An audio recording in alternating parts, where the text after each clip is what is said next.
For centuries, religions have provided one.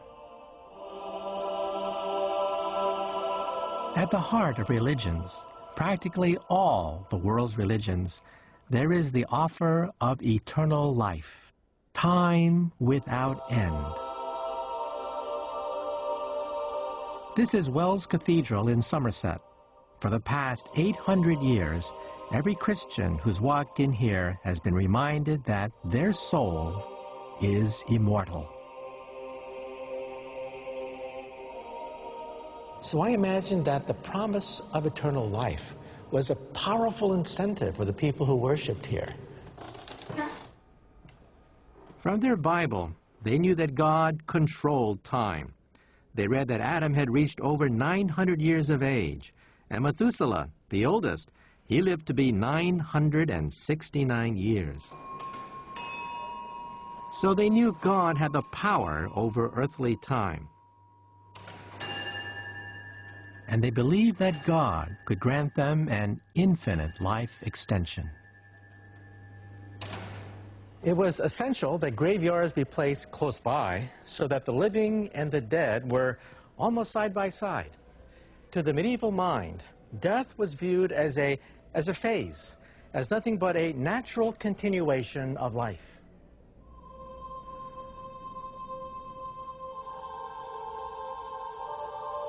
The problem today, though, is that many of us are more skeptical. To get everlasting life in heaven, you have to trust that heaven actually exists.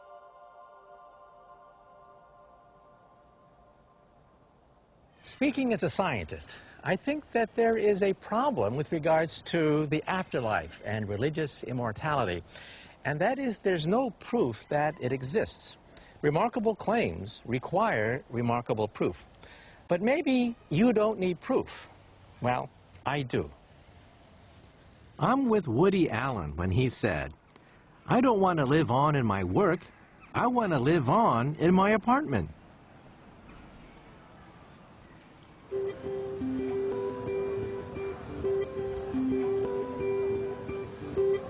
We've spent thousands of years in our quest for more time, searching for the Philosopher's Stone and dreaming of immortality.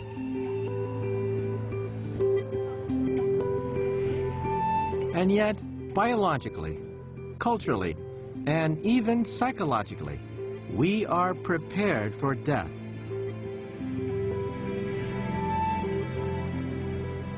But do we have to take it as inevitable?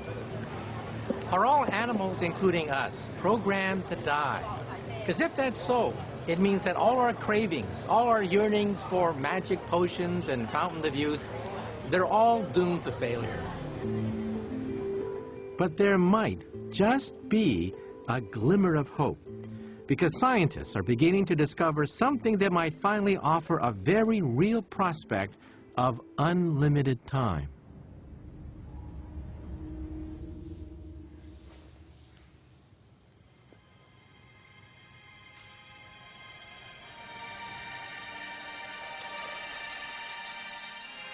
Right from the start, the creation of a new life is amazing.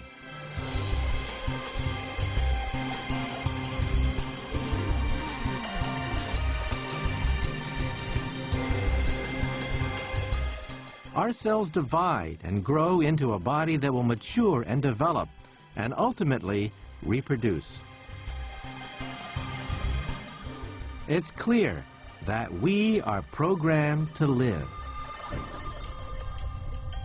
But we are now discovering that we might not be programmed to die. Paul Nurse is a Nobel Prize-winning biologist who has spent a career studying the deepest mechanisms of life. Every living organism has a certain lifespan. I mean, whether it's 2 years for a mouse or longer for other mammals. So it seems as if there is a program which specifies how long we're going to live. That's what most people used to think. But that view has recently been turned on its head. Paul Nurse works on yeast, a tiny microorganism. It's just a single cell, but it has a remarkable property. yeast cells are immortal. They keep going. They'll keep growing and dividing for as long as they have something to feed on. Big deal, you might say. A colony of yeast cells lives forever? So what? But in 1985, Paul Nurse had a startling idea. Perhaps the same mechanism could exist in humans. Going from yeast to humans is a huge leap. We last shared a common ancestor 1,500 million years ago, so this is a gigantic leap in evolutionary time.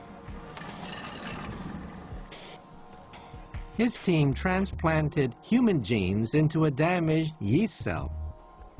And incredibly, the yeast cells could use the human genes to carry on living indefinitely. In one experiment, we'd shown yeasts and humans work the same way. 1.5 billion years of evolution, and they still work the same way. So that now begins to look as if the program isn't quite so inevitable. It turns out that a program for death just isn't there. The only plan in our genes is for life.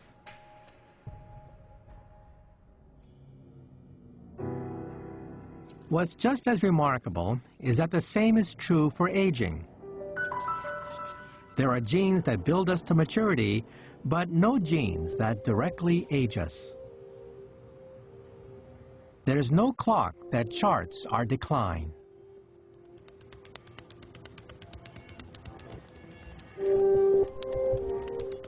But you know, in reality, I know that every part of me is getting older.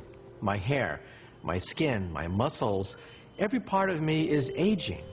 But why? I mean, what's the problem? It's this that holds the key to extending our lifetime. Because if aging isn't programmed in, perhaps it could be reversed or even avoided altogether. All we need is to understand exactly why we age.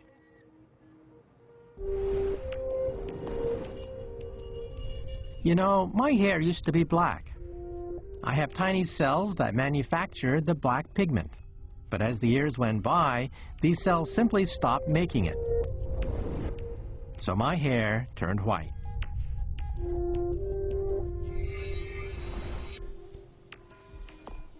Over time, the collagen framework that supports my skin begins to deform as the cells beneath it start making the wrong proteins. So my skin collapses into wrinkles. What's happening is that my cells are accumulating damage, which stops them from working properly. And it's happening right through my body. We do have extraordinary repair mechanisms, but over time, there's simply too much cellular damage to be repaired. Take our bones. The interior honeycomb that gives them strength suffers wear and tear. In our youth, this gets repaired, but as we get older, the repair mechanism is overwhelmed and our bones become thin and brittle. It turns out that we are aging just because our cells are too damaged to work properly. It's not programmed in, it just happens.